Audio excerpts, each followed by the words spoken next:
सभी को मेरा आदर भरा नमस्कार। आज हम डिस्कस करने वाले हैं बिजनेस स्टडीज का एक टॉपिक और आज का हमारा टॉपिक है मार्केटिंग कोऑपरेटिव सोसाइटी। जैसा कि आप जानते हैं कि हमने types of cooperative society start किया है, जिसमें फर्स्ट हमने डिस्कस किया था कंज्यूमर्स कोऑपरेटिव सोसाइटी, नेक्स्ट हमने डिस्कस किया था प्रोड्यूसर्स कोऑपरेटिव सोसाइटी और आज हम डिस्कस करने वाले हैं मार्केटिंग कोऑपरेटिव सोसाइटी। तो चलिए देखते हैं। फर्स्ट हमने देखा था कंज्यूमर्स कोऑपरेटिव सोसाइटी। नाम से ही क्लियर है, ये जो कोऑपरेटिव सोसाइटी है इसमें मेंबर्स कौन है? कंज्यूमर्स हैं। और यहाँ पे कंज्यूमर्स का ऑब्जेक्टिव क्या रहता है? वो क्यों मिले हैं, क्यों मेंबर बने हैं? ताकि वो बेस्ट क्वालिटी प्रोडक्ट ले पाए और फेयर प्राइस पे ले पाए। यहाँ पे खाली ये नहीं है कि बेस्ट क्वालिटी प्रोडक्ट मिले, साथ साथ है प्राइस भी कम हो। हम जब भी कोई प्रोडक्ट लेते हैं हमारे मन में होता है ना कि अच्छे से अच्छा प्रोडक्ट मिले बट पैसा कम से कम खर्च हो। तो वही इनका भी है कि अच्छे से अच्छा प्रोडक्ट मिले और पैसा कम से कम देना पड़े। तो इसी ऑब्जेक्टिव के लिए इकट्ठा हुए हैं, बहुत सारे कंज्यूमर्स मिल गए और इस ऑब्जेक्टिव को अचीव करते हैं। इकट्ठे परचेज करते हैं, सारा सर्चिंग करते हैं, सब कुछ करते हैं। नेक्स्ट है प्रोड्यूसर्स कोऑपरेटिव सोसाइटी। नाम से ही क्लियर है, यहाँ पे जो मेंबर्स हैं वो कौन है? प्रोड्यूसर्स हैं। और कौन से प्रोड्यूसर्स हैं? Yes, small producers. देखो जो प्रॉब्लम आती है मेन स्मॉल प्रोड्यूसर्स को ही आती है, बिकॉज जो लार्ज प्रोड्यूसर्स होते हैं वो तो सब कुछ खुद कर लेते हैं। यानी अब प्रोड्यूसर्स का मेन काम क्या है? सामान को बनाना, प्रोड्यूस करना और उसको सेल करना। ठीक है। अब लार्ज प्रोड्यूसर्स जो है वो सामान को बना भी लेते हैं। बनाने के लिए क्या चाहिए? रॉ मटेरियल चाहिए, टेक्नोलॉजी चाहिए।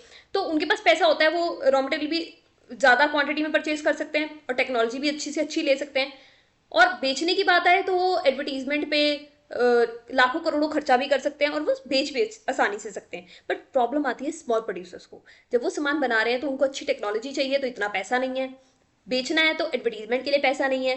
तो अब यहाँ पे क्या हुआ, जो स्मॉल प्रोड्यूसर्स हैं वो मिल गए और यहाँ पे ये जो कोऑपरेटिव सोसाइटी है वो हेल्प करेगी स्मॉल प्रोड्यूसर्स को प्रोड्यूस करने में, यानी उनको रॉ मटेरियल प्रोवाइड करने में, टेक्नोलॉजी लेने में। अब इसमें क्या हुआ, एक टेक्नोलॉजी ले ली और सारे प्रोड्यूस जो स्मॉल प्रोड्यूसर्स है उसने उसको यूज कर लिया।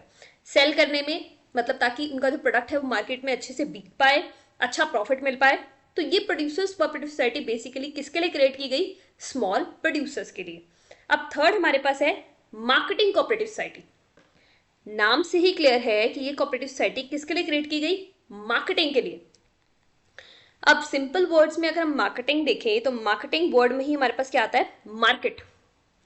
अब देखो जब हमने प्रोडक्ट को बना लिया तो हमने उसको मार्केट में लेकर भी आना है और मार्केट में सही प्राइस पे लेके आना है ताकि वो अच्छा प्राइस हमें मिल पाए। तो marketing cooperative society basically create की जाती है स्मॉल प्रोड्यूसर्स के द्वारा। यस, जैसे प्रोड्यूसर्स कोऑपरेटिव सोसाइटी में कौन थे मेंबर्स? Small producers. तो यहाँ पे भी मेंबर्स कौन है? Small producers. बट वो स्मॉल प्रोड्यूसर्स जिनको दिक्कत आ रही है प्रोडक्ट को सेल करने में, बनाने में नहीं, वो बना रहे हैं खुद, बनाने में ये कोऑपरेटिव सोसाइटी हेल्प नहीं करेगी। किस में हेल्प करेगी? सेलिंग में, सिर्फ सेलिंग में, सामान बेचने में हेल्प कर रही है। तो मार्केटिंग कोऑपरेटिव सोसाइटी किसने क्रिएट की? स्मॉल प्रोड्यूसर्स ने। और किसके लिए? सामान बेचने के लिए, मार्केटिंग के लिए। मार्केटिंग मतलब नाम सिंपल समझे तो मार्केट, यानी मार्केट में प्रोडक्ट को पहुंचाने में और सही प्राइस पे सही तरीके से पहुंचाने में। तो चलिए देखते हैं।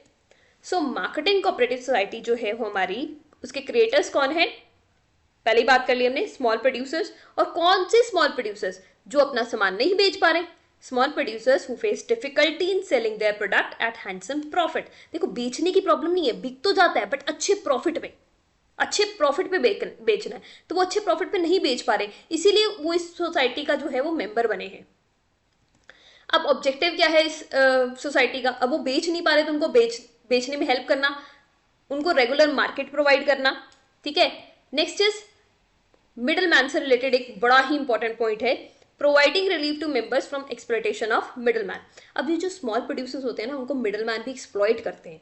तो यहाँ पे प्रोड्यूसर्स को, जो हमारे मेंबर्स हैं, उनको बचाना किससे? मिडल मैन से। अब ऐसा हम क्यों कह रहे हैं इसको थोड़ा एग्जाम्पल से समझते हैं। अब देखो एक जो सप्लाई चेन फॉलो होता है नॉर्मल, प्रोडक्ट को जाना होता है मैन्युफैक्चरर से यानी प्रोड्यूसर से कंज्यूमर तक। अब मैं आपको बोलूं कि आपको एक पेन लेकर आना है, तो आप कहाँ से पेन लेकर आते हो? जाके फैक्ट्री में पेन लेकर आते हो? The answer is no. आप कहाँ से लेते हो? जो भी आपके आसपास शॉप होती है। तो जो नॉर्मल सप्लाई चेन होता है वो क्या होता है? प्रोड्यूसर से सामान आता है होलसेलर पे, होलसेलर से आता है रिटेलर पे, ये मैं नॉर्मल की बात कर रही हूँ, वैसे कोई भी सप्लाई चेन हो जाता है, डिफरेंट कंपनीज का डिफरेंट सप्लाई चेन होता है, किसी में खाली होलसेलर होता है, किसी में रिटेल होता है, किसी में एक एजेंट और ऐड हो जाता है, बट जितने बीच में मिडल मैन होते हैं उतना ही सप्लाई चेन लंबा हो जाता है, ठीक है। तो इस तरीके से नॉर्मली प्रोडक्ट मतलब पहुंचाया जाता है। प्रोड्यूसर से प्रोडक्ट गया होलसेलर के पास, होलसेलर से रिटेलर के पास और रिटेलर से कंज्यूमर के पास। अब लाइक फॉर एग्जांपल जो हमारा स्मॉल प्रोड्यूसर है, यहाँ पे हम स्मॉल प्रोड्यूसर ही ले रहे हैं, उसने प्रोडक्ट बनाया 10 रुपए में। अब वो 10 रुपए में तो सेल करेगा नहीं, सपोज उसने 2 रुपए प्रॉफिट ऐड कर दिया। अब वो प्रोडक्ट कितने का हो गया? 12 रुपए का। तो अब ये 12 रुपए का प्रोडक्ट आया होलसेलर के पास, उसने 12 रुपए के अकॉर्डिंग प्रोडक्ट दे दिया। अब होलसेलर क्या उसको रिटेलर को 12 रुपए में दे देगा? नहीं, वो अपना प्रॉफिट ऐड करेगा। तो होलसेलर ने प्रॉफिट ऐड किया 3 रुपीज, तो अब प्रोडक्ट कितने का हो गया? 15 रुपए का। अब रिटेलर के पास प्रोडक्ट कितने का आया? 15 रुपए का। कितने का प्रोडक्ट आया? 15 रुपए का। अब मुझे बताओ 15 रुपए का ही सेल कर देगा? नहीं, ये भी अपना प्रॉफिट ऐड करेगा। तो इसने प्रॉफिट ऐड किया 5 रुपए, तो अब प्रोडक्ट कितने का हो गया? 20 रुपीज का। तो अब कंज्यूमर को प्रोडक्ट कितने का मिला? 20 रुपीज का। तो अब देखो, जो प्रोडक्ट मैन्युफैक्चरर से 12 रुपए में, मतलब 12 रुपए का उसने प्रॉफिट ऐड करके 12 रुपए का भेजा, वो कंज्यूमर्स तक कितने का पहुंचा? 20 रुपए का। तो ये जो 8 रुपए हैं वो किसके पास है?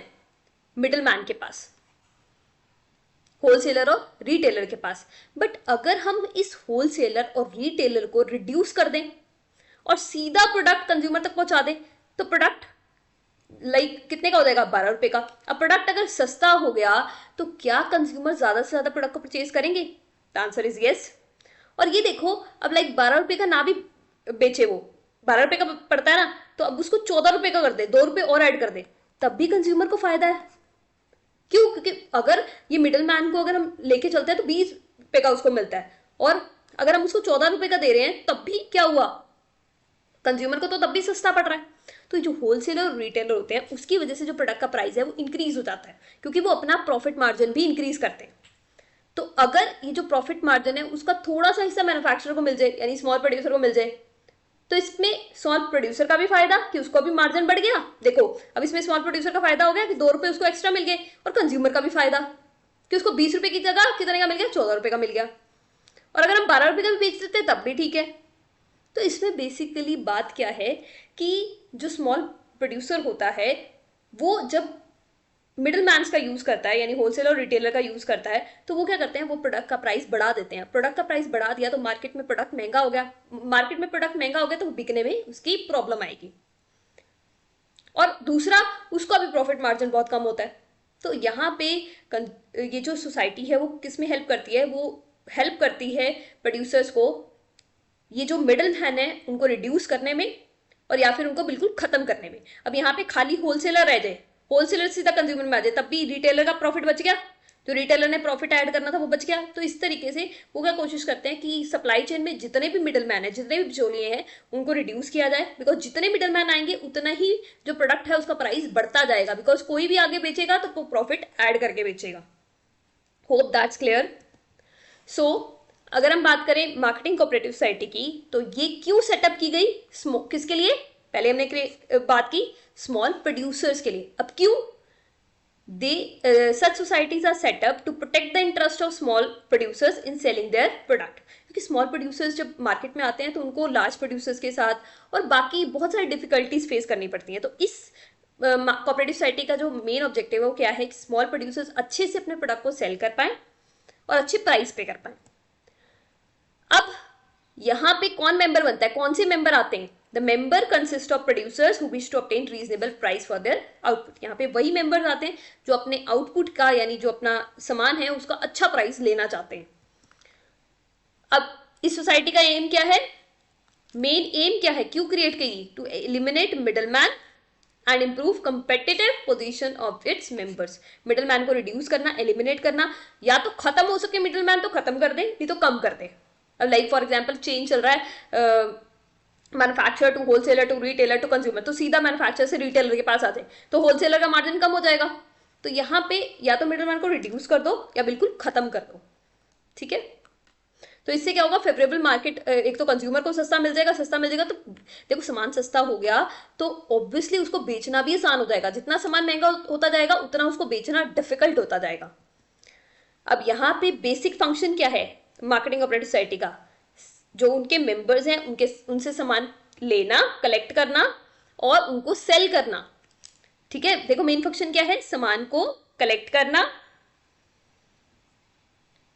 Collecting from the members and selling the collected goods at reasonable price. तो मेन फंक्शन क्या हुआ, कलेक्टिंग एंड सेलिंग, सामान लिया और उसको बेचा, उनको बेचने में हेल्प की। तो मार्केटिंग कोऑपरेटिव सोसाइटी किसने क्रिएट की, स्मॉल प्रोड्यूसर्स ने क्रिएट की, ताकि वो अपने प्रोडक्ट को अच्छे से सेल कर पाए। एक और एक 11, अगर स्मॉल प्रोड्यूसर्स मिल गए तो उनकी कंपिटेटिव पोजीशन भी अच्छी हो गई। तो अब यहाँ पे वो अपने प्रोडक्ट को कंज्यूमर तक अच्छे से पहुंचा पाएंगे। Hope that's clear. Thank you so much for watching. God bless you all.